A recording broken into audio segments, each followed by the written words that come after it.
사도신경으로 우리의 신앙을 고백하겠습니다.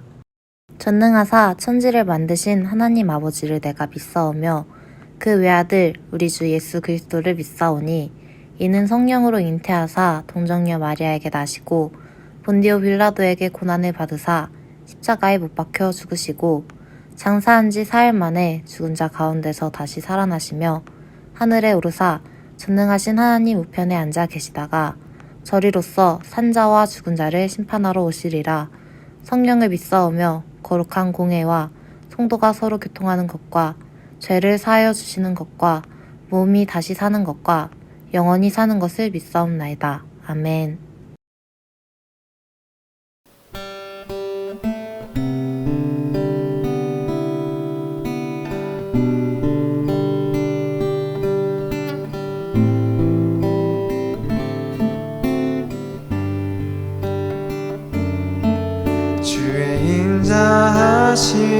인자하신 그 사랑이 내 생명보다 나으며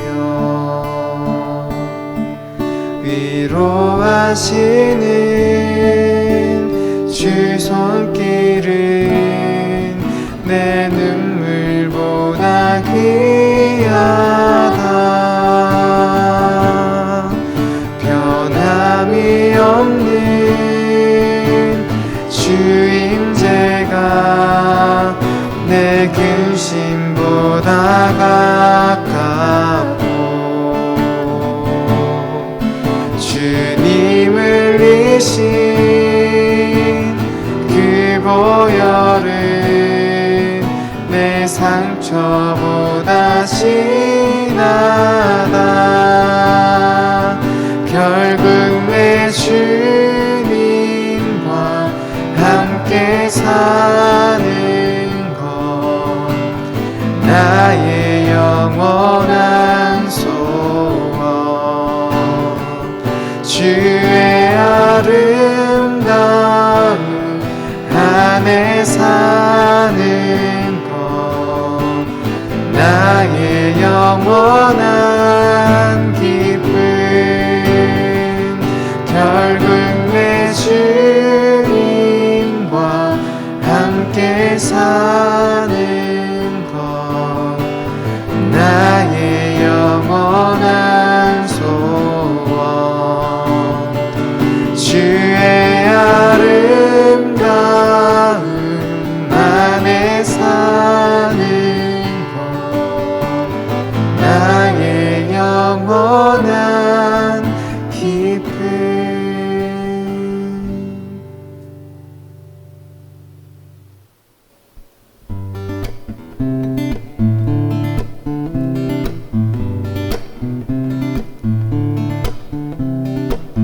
주의 이름 높이며 주를 찬양하나이다.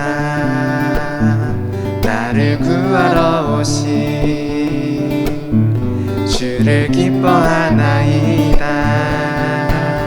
하늘 영광 버리고 이 땅 위에 십자가를 지시고 죄사했네. 무덤에서 일어나 하늘로 올리셨네. 주의 이름 높이리. 주의 이름 높이며 주를 찬양하나이다. 나를 구하러 오신 주를 기뻐하나이다. 하늘 영광 버리고 이 땅 위에 십자가를 지시고 죄사했네. 무덤에서 일어나 하늘로 올리셨네. 주의 이름 높이리. 하늘 영광 버리고 이 땅 위에 십자가를 지시고 죄사했네. 무덤에서 일어나 하늘로 올리셨네. 주의 이름 높이리. 승리한 내 어린 양의 보혈로 우린 보혈의 능력으로 서리라. 승리하였네 어린 양의 보혈로 주 내게 승리 주셨네. 승리하였네 어린 양의 보혈로 우린 보혈의 능력으로 서리라. 승리하였네 어린 양의 보혈로 주 내게 승리 주셨네. 주 내게 승리 주셨네. 주 내게 승리 주셨네.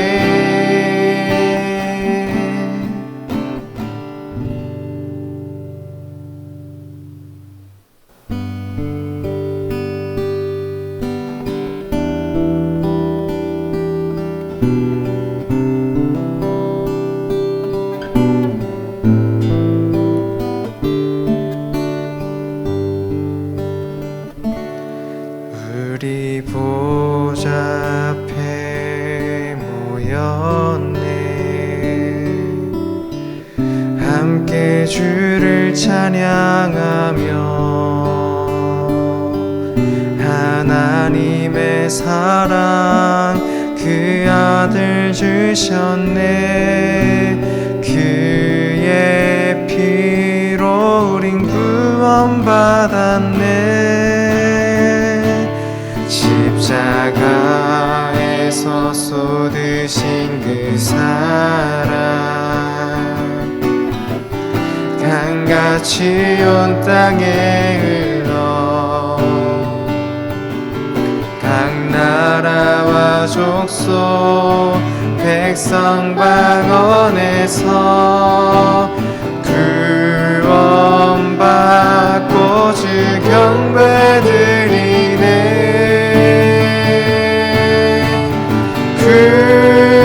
구원하심이 보좌에 앉으신 우리 하나님과 어린 양께 있도다.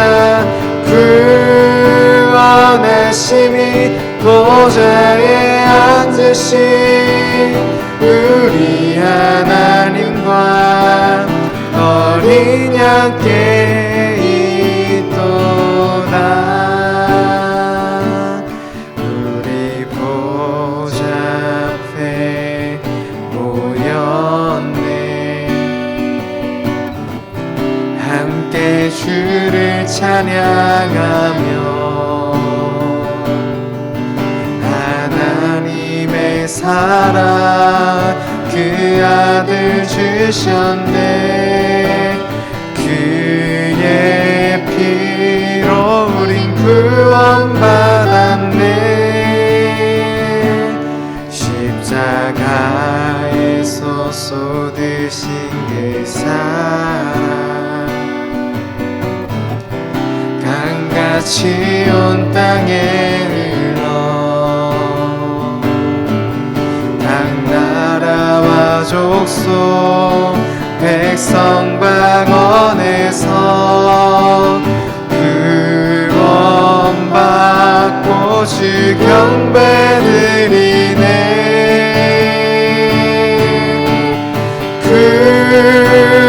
구원하심이 보좌에 앉으신 우리 하나님과 어린 양께 있도다.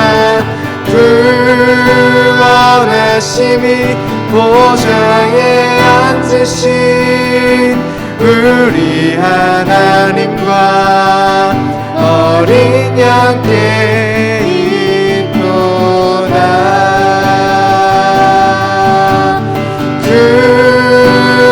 구원하심이 보좌에 앉으신 우리 하나님과 어린 양께 있도다. 구원하심이 보좌에 앉으신 우리 하나님과 어린 양께 있도다.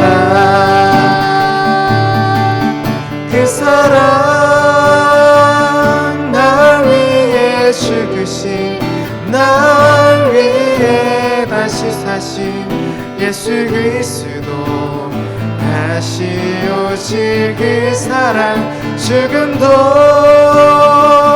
생명도 천사도 하늘의 어떤 권세도 끊을 수 없는 영원한 그 사랑 예수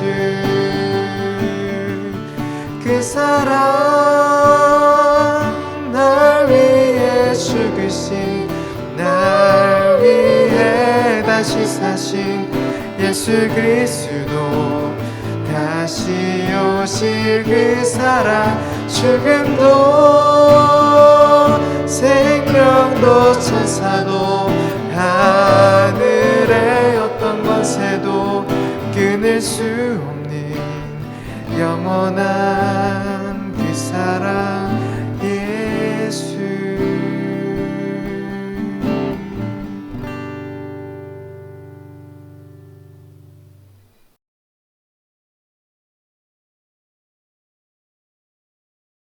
오늘 하나님께서 우리에게 주신 말씀은 마태복음 1장 21절 말씀입니다.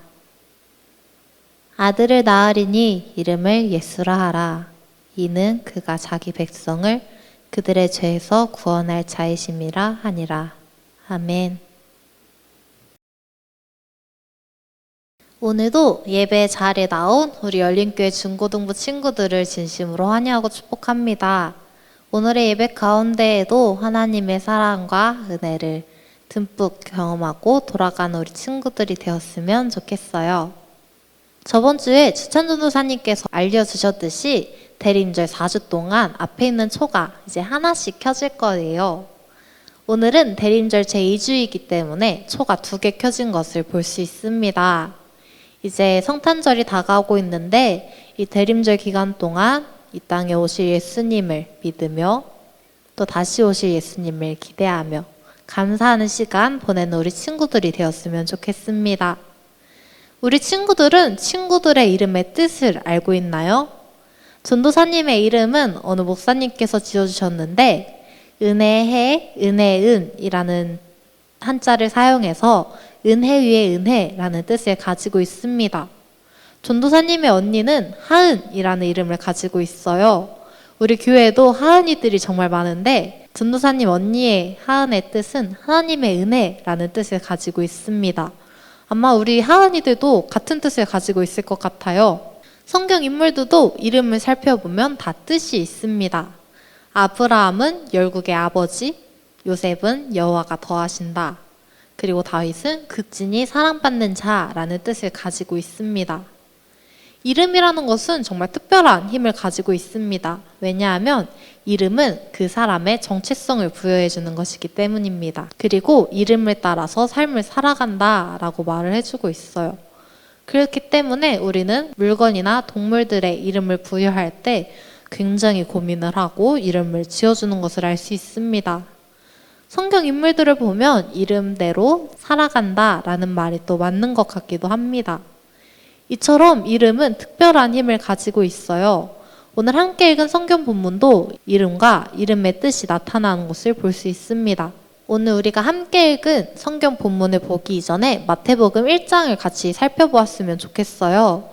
마태복음 1장 1절에서 17절까지는 예수님의 계보, 즉 족보가 등장합니다. 그리고 17절은 이를 간단하게 우리에게 보여주고 있어요. 이렇게 보여주는 이유는 우리에게 예수님을 소개하기 위해서입니다. 이 족보를 통해서 예수님은 아브라함과 다윗의 언약을 성취하는 메시아이심을 우리에게 증명해 주는 것을 볼 수 있습니다. 18절부터 25절은 예수님의 탄생에 대해서 우리에게 알려주고 있어요. 우리 친구들이 잘 알고 있듯이 마리아와 요셉은 약혼을 하고 마리아가 이제 성령으로 예수님을 잉태하게 됩니다. 그 당시 결혼하지 않은 여인이 아이를 가졌다는 것은 죽어야 했던 일이었습니다. 그렇기 때문에 마리아는 두려워했어요. 하지만 하나님 뜻에 순종하는 모습을 보여줍니다. 마리아의 남편인 요셉은 마리아가 임신했다는 소식을 듣고 파혼을 하려고 했습니다. 그런데 그런 생각을 가지고 있는 요셉의 꿈에 천사가 나타나서 마리아를 아내로 맞아들이라고 말을 합니다. 또한 마리아의 뱃속에 있는 아이가 성령으로 잉태된 것이라고 알려줍니다. 그리고 함께 읽은 성경 본문이 나타납니다. 21절 말씀을 세번역 성경으로 우리 친구들에게 읽어주도록 하겠습니다. 마리아가 아들을 낳을 것이니 너는 그 이름을 예수라고 하여라. 그가 자기 백성을 그들의 죄에서 구원하실 것이다. 아멘. 천사는 요셉에게 나타나서 아들을 낳을 것이라고 알려주었습니다. 그리고 그 아기의 이름을 예수라고 지으라고 알려줍니다.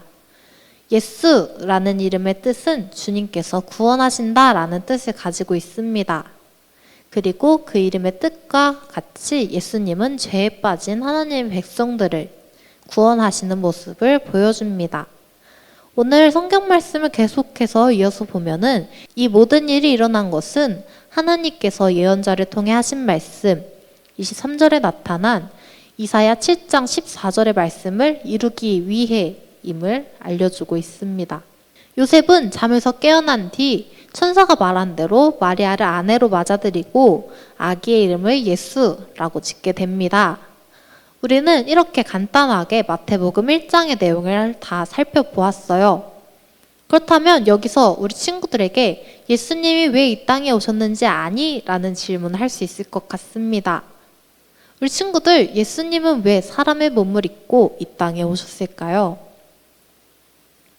오늘 성경 본문을 통해서 예수라는 이름은 주님께서 구원하신다라는 뜻을 가지고 있는 것을 알게 되었습니다.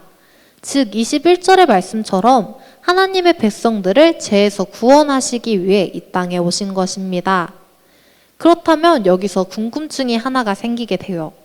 죄란 무엇일까요? 전도사님이 죄에 대해서 쉽게 이야기를 해주자면 우리가 하나님의 형상을 잃어버린 것이고 하나님과 멀어지게 하는 것이라고 할 수 있을 것 같습니다. 우리는 창조될 때 하나님의 형상대로 창조가 되었습니다. 하지만 아담과 하와가 선악과를 먹음으로써 하나님의 형상을 잃어버리게 되고 하나님으로부터 멀어지게 되었습니다. 하나님의 형상을 잃어버린 우리는 계속해서 죄를 짓게 되었습니다.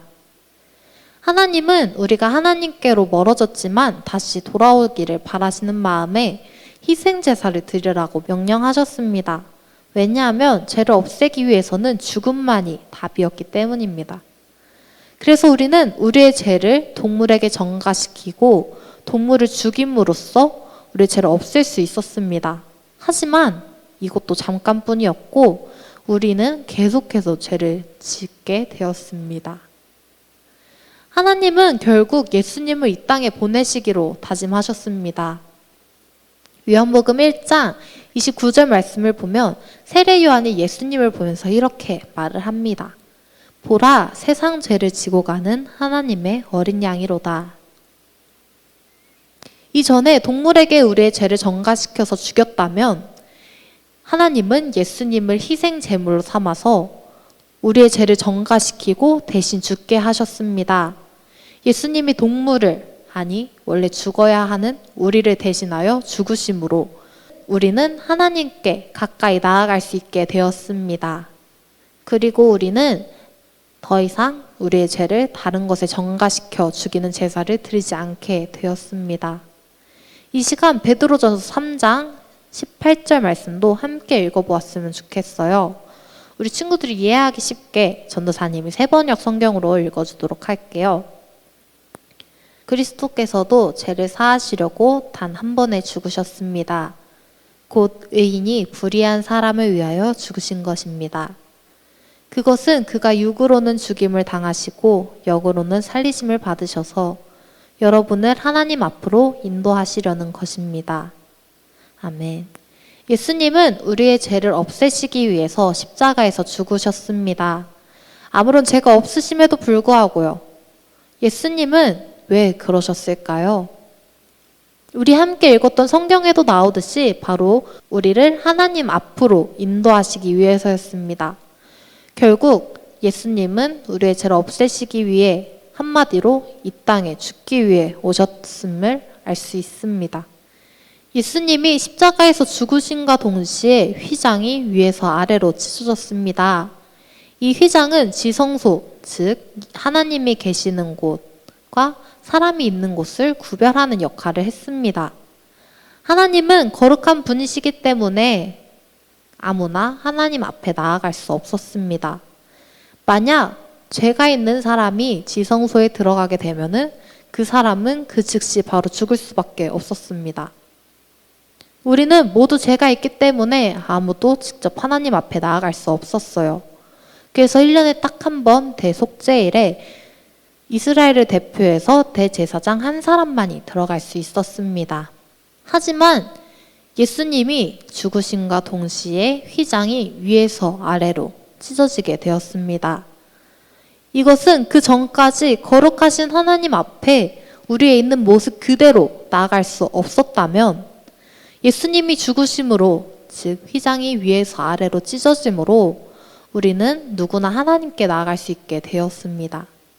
하나님과 우리를 막고 있던 벽이 사라졌습니다. 예수님은 이렇게 우리의 죄를 없애주시기 위해 우리와 하나님을 막고 있는 그 벽을 없애시기 위해 이 땅에 오셨습니다. 고린도후서 5장 17절에서 21절 말씀을 세번역 성경으로 보면 누구든지 그리스도 안에 있으면 그는 새로운 피조물입니다. 옛것은 지나갔습니다. 보십시오. 새 것이 되었습니다.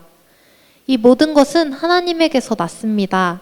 하나님께서는 그리스도를 내세우셔서 우리를 자기와 화해하게 하시고 또 우리에게 화해의 직분을 맡겨주셨습니다.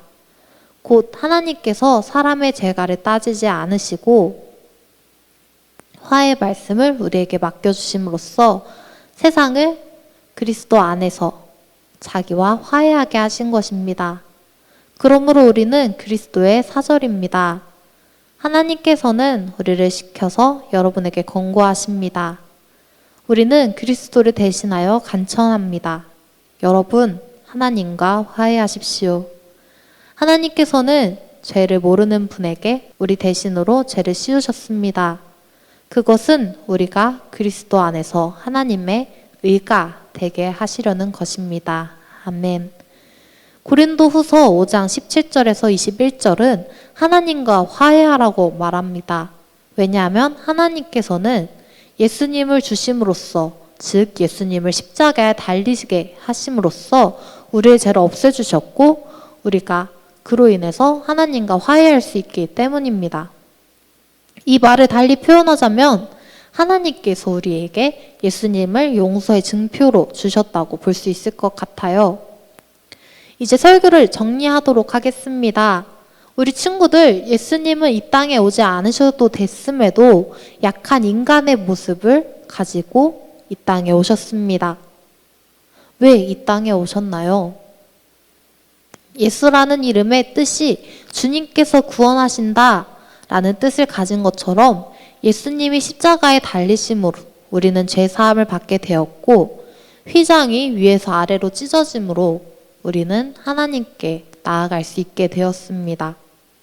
예수님은 하나님과 멀어진 우리를 다시 하나님과 연결시켜 주시기 위해 이 땅에 오셨습니다.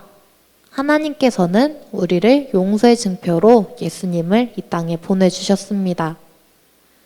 오늘 불을 붙인 두 번째 초는 용서를 의미합니다. 예수님께서 왜 이 땅에 오셨는지 대림절 기간 동안 생각해 보았으면 좋겠고 하나님이 우리에게 내미시는 화해의 손길, 용서의 증표인 예수님을 붙잡고 믿으며 묵상하며 보내는 이 대림절 기간이 되었으면 좋겠습니다. 함께 기도하고 마무리하도록 할게요. 우리에게 먼저 손 내밀어 주시는 하나님, 우리는 하나님 앞에 부끄러운 모습들이 너무나 많이 있지만 항상 먼저 손 내밀어 주시고 용서의 증표로 예수님을 이 땅에 보내주신 감사합니다. 우리가 예수님으로 인하여 하나님께 나아갈 수 있도록 해주심도 감사합니다. 대림절 기간 동안 우리가 먼저 손 내밀어 주시는 하나님의 손을 붙잡을 수 있도록 도와주시고 이 땅에 오신 예수님을 더욱 묵상하고 기도하는 우리가 될 수 있도록 해주세요. 예수님의 이름으로 기도했습니다. 아멘.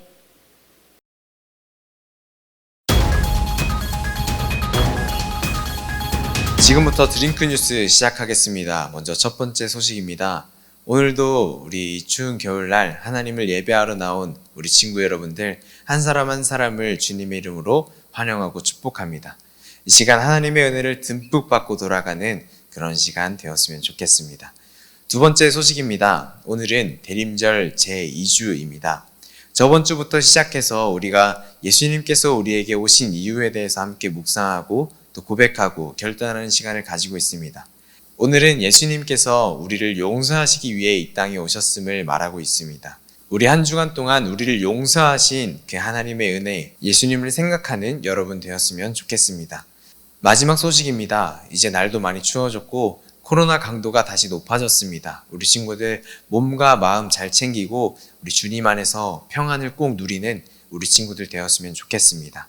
오늘도 하나님의 은혜 가운데 살아가길 바라며 여기까지 드링크 뉴스였습니다. 주님이 가르쳐 주신 기도로 예배를 마치겠습니다. 하늘에 계신 우리 아버지여, 이름이 거룩히 여김을 받으시오며 나라에 임하옵시며 뜻이 하늘에서 이룬 것 같이 땅에서도 이루어지이다. 오늘날 우리에게 일용할 양식을 주옵시고 우리가 우리에게 죄 지은 자를 사하여 준 것 같이 우리 죄를 사하여 주옵시고 우리를 시험에 들게 하지 마옵시고 다만 악에서 구하옵소서. 대개 나라와 권세와 영광이 아버지께 영원히 있사옵나이다. 아멘.